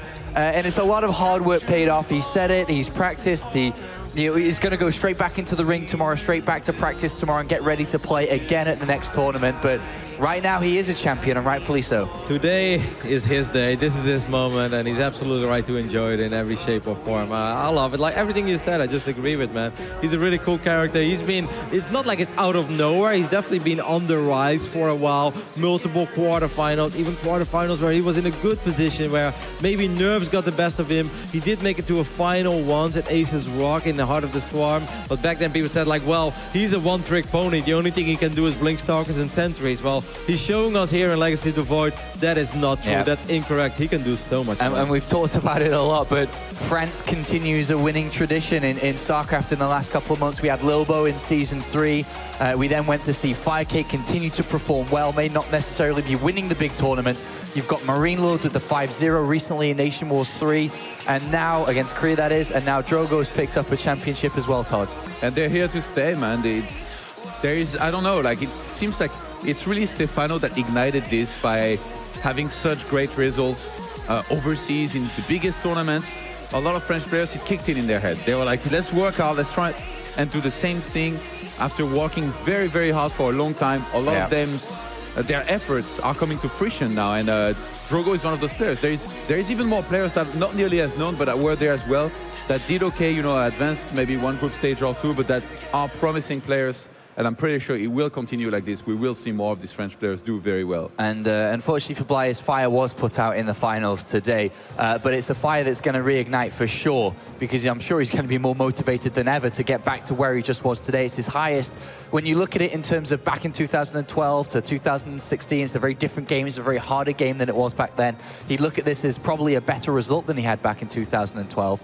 And I'm sure he's going to be striving for a first place come the next WCS tournament. It's such a motivating result, such a motivating thing to see for everybody that showed up here, that made it to this tournament. You got to see just a glimpse of what 2016 is going to look like for StarCraft II in the WCS circuit especially. You know, I love that Drogo, you know, even up there on the main stage says, you know, tomorrow, just back to the grind. There's so much more to prepare for. There's so much more to work for, and that's just an awesome part, because Bly is such a cheerful guy. You know, he's thinking the same exact thing. You know, he knows, like, this is Drogo's time in the limelight, but there are so many more opportunities this year for him to become a champion as well. And Drogo's build orders, like, I feel like these guys, he's just ahead of the meta. He's showing literally everybody. A lot of Protosses, believe it or not, complain about PvZ. After these games, it's pretty hard too, to be honest.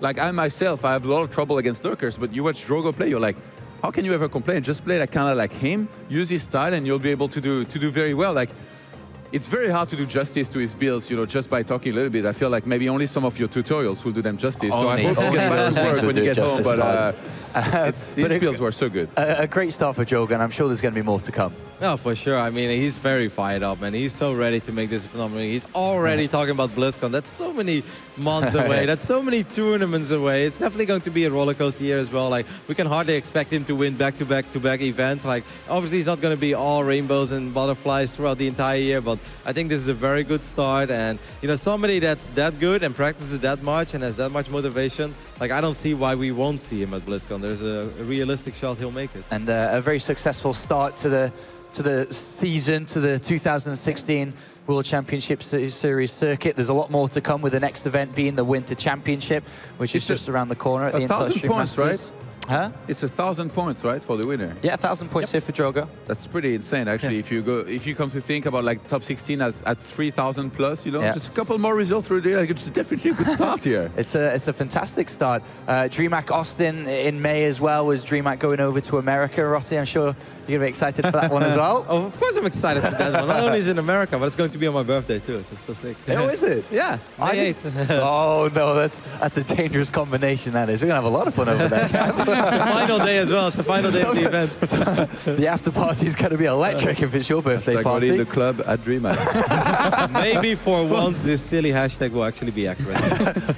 Bring the club to tonight, Kev, we know where you're going anyway. That hashtag makes sense every single time. Nate, final thoughts here then before we wrap up? I'm just so glad to see the product of this new system that we have. All these players seem so much more energetic, so motivated. All the interviews I thought this week were absolutely amazing. It's great to see everyone feeling so much more motivated to work hard and become better at StarCraft. All right, well, thank you very much, gentlemen. I think we've had a lot of fun over these past 3 days. For you out in the audience currently, of course, the Counter-Strike Finals is just around the corner. For all of you online still watching, Dreamhack is going to Austin next in Texas in May, and the World Championship Series is looking forward to the Winter Championship at the Intel Extreme Masters in Katowice. I hope you've had a good couple of days here with us, and I hope to see you next time.